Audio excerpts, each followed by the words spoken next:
Bonjour, c'est encore moi, pas de caméra aujourd'hui, il fait un petit peu chaud, alors je suis tout nu, donc je préfère m'en tenir pour éviter certains émois à des supports visuels tirés des internets. Et puis ça tombe bien parce que de toute façon, on va revenir sur un article dont on a déjà évoqué la saveur dans la précédente vidéo, à savoir les petites aventures de l'Union européenne qui s'apprête à pomper tous vos messages privés avant de les envoyer à vos destinataires. Donc je rappelle que ce qui est prévu pour le mois d'octobre, si tout se passe comme désiré par la majorité démocratique du drapeau bleu, vos messages textes, vos messages vidéo, vos photos et puis les enregistrements sonores, je pense que ça couvre à peu près tous les sens qu'on peut transmettre par des réseaux informatiques. Tous ces messages, toutes ces informations seront envoyées avant encryption sur les serveurs du KGB européen afin qu'on puisse analyser ce qui se passe et éventuellement vous empêcher de raconter n'importe quoi. C'est pour votre bien. Je te rappelle que tu es une vache, en l'occurrence tu es une vache européenne. Et les vaches, on s'en occupe. Donc on va vous espionner de façon industrielle et systématique. Après, bien sûr que ce petit voyage vers les serveurs de l'UE sera effectué, votre message sera encrypté et transmis comme prévu à votre destinataire, hein. Il n'y aura pas d'interruption de communication. Et puis l'encryption, ça permettra justement de vous protéger contre l'espionnage des mauvaises personnes, parce que l'espionnage, c'est comme la chasse. Tu as les bons et les mauvais espions. Et puis, heureusement, l'Union européenne, c'est les bons espions. Donc, c'est normal qu'ils le fassent. Mais c'est bien aussi qu'ils permettent qu'on continue d'encrypter les messages pour que les mauvais espions, eux, n'aient pas accès à nos informations privées. Alors, pourquoi reparler de ça? Parce que l'Union européenne est soucieuse de ta sécurité et donc elle va t'espionner en tant que vache européenne pour garantir qu'il ne se passe rien de suspect dans ton entourage immédiat. Et simultanément, depuis 2 jours, elle a mis en place et en activité surtout une législation qui a été en fait votée l'an dernier en 2024, mais là depuis le 8 août 2025, le Media Freedom Act entre en vigueur. Alors de quoi s'agit-il? Si on regarde une page en français, c'est la législation européenne sur la liberté des médias. Il y a tout un petit texte très sympa qui explique pourquoi, comment, la sécurité, de l'indépendance, de la liberté, de la démocratie, gnagnani, gnagnanière, gnaгаон, blablabla. Un petit pâté sur des subventions. Alors ça m'a étonné parce que là, il liste 16 millions d'euros de subventions en mentionnant que c'est seulement d'autres moyens. Là, les 16 millions, c'est un peu les miettes des subventions. Je ne sais pas pourquoi il parle des miettes et pas du principal. On n'a pas vraiment de chiffres dans les autres textes au-dessus. J'aurais bien aimé savoir en centaines de millions combien ça fait en tout.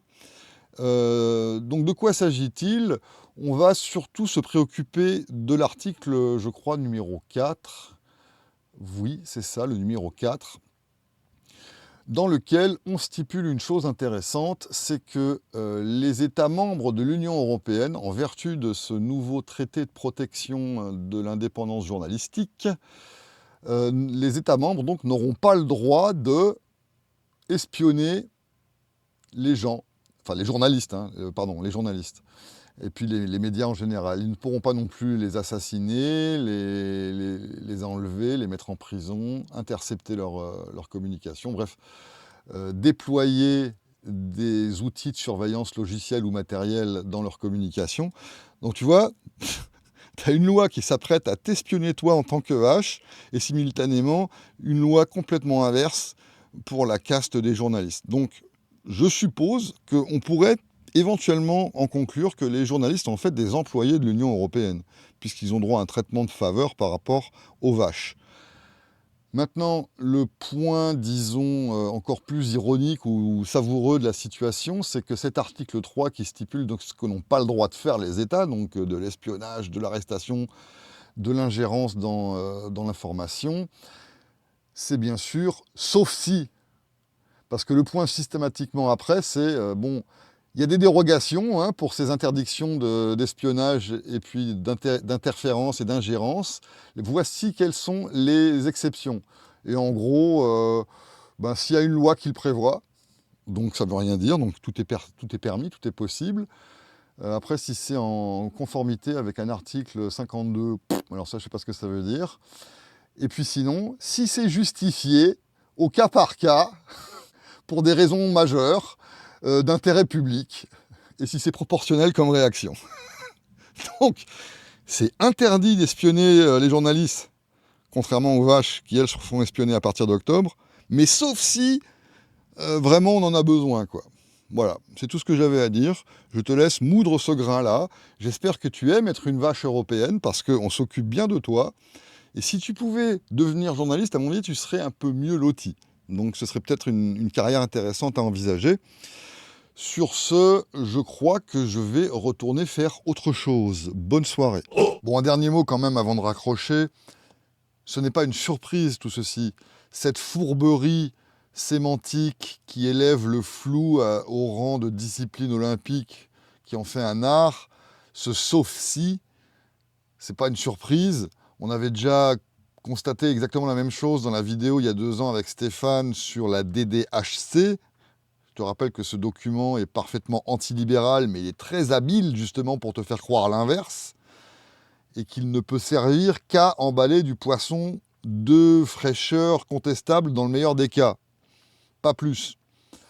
Alors que ce soit la DDHC, un règlement de l'Union européenne ou n'importe quelle autre législation qu'on te met entre les mains, aux vaches votantes, c'est toujours la même histoire. C'est un document qui a l'air de formaliser des choses, mais qui ne peut pas prévoir tous les cas, donc qui met des sauf-si partout, et puis même sans pouvoir les prévoir, c'est qu'il ne veut pas surtout être prisonnier comme à l'intérieur d'un contrat, parce qu'un contrat c'est quand même plus précis que ça, et ça laisse peu de marge de manœuvre.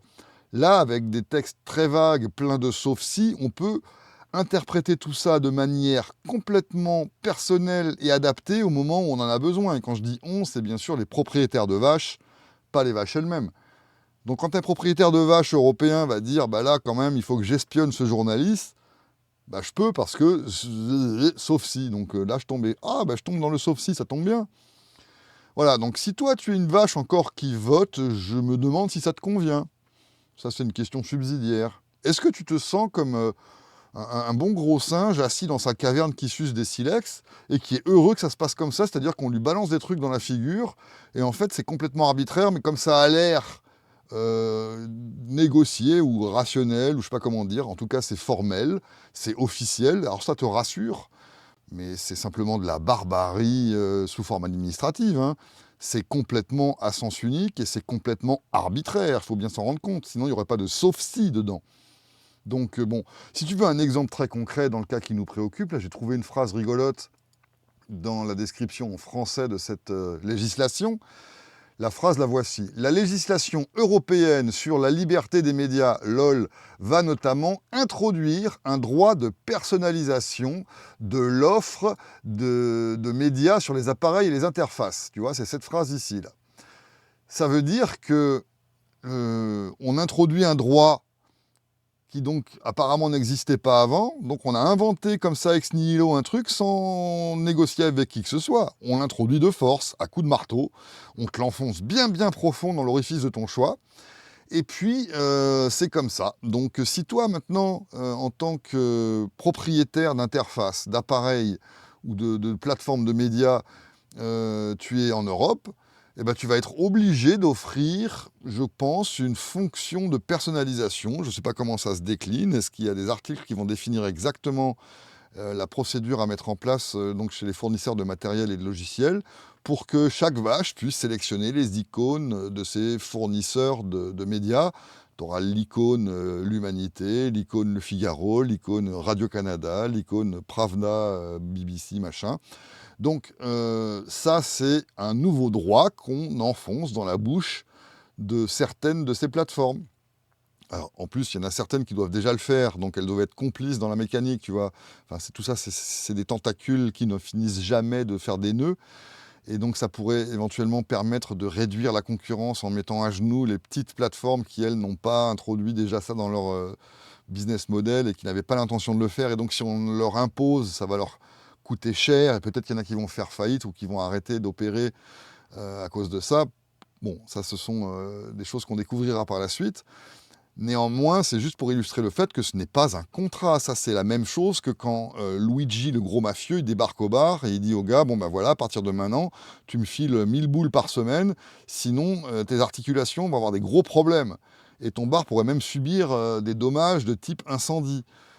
C'est la même genre de proposition. Alors on peut le refuser, on peut l'accepter, on peut considérer effectivement que ça fait office de contrat social, mais un contrat qui est enfoncé à coups de marteau dans la figure, en général on appelle ça plutôt de l'extorsion dans le langage des êtres humains.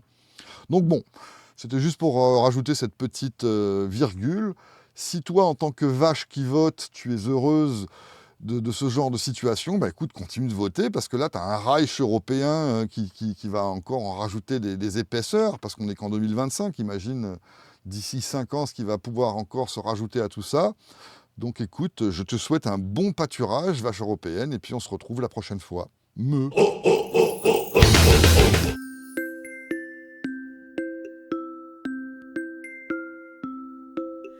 Vache, vache, vache, vache. Vache, vache, vache, vache. Vache à traire vite, vache qu'on débite, vache à broyer, vache à noyer. Sous les procédures de la préfecture, jusqu'à la fracture de tout tes fémurs. Vache, vache, vache, vache. Vache, vache, vache, vache. Tu es une vache? Vache à rôtir, vache de l'Empire, vache fusillée, vache crucifiée. Tu es une vache. Vache de Manu, vache de la trompe, Ravière t'a eu, c'est toi qui pompe. Vache d'Aurélien, vache de Jean-Marc, vache de Gaspard. Tu es hagarde, tu es au parc, cerné de chien. Tu es une vache? Vache, vache, vache, vache. Vache, vache, vache, vache. Tu es une vache. Toi tu portes ça, toi tu vas là, toi tu dis ça, toi tu manges ça, toi tu plantes ça, toi tu brûles ça, toi tu casses ça, toi tu noies ça, toi tu restes là, toi tu portes ça, toi tu vas là, toi tu dis ça, toi tu plantes ça, toi tu brûles ça, toi tu casses ça, toi tu noies ça, toi tu restes là, toi tu es mûr pour ta piqûre. Toi aussi tu es mûr, c'est l'heure de ta piqûre. Vache à rôtir, vache de l'Empire, vache fusillée, vache crucifiée. Vache en pâture, aux pires ordures, tumeur gratuite de parasites.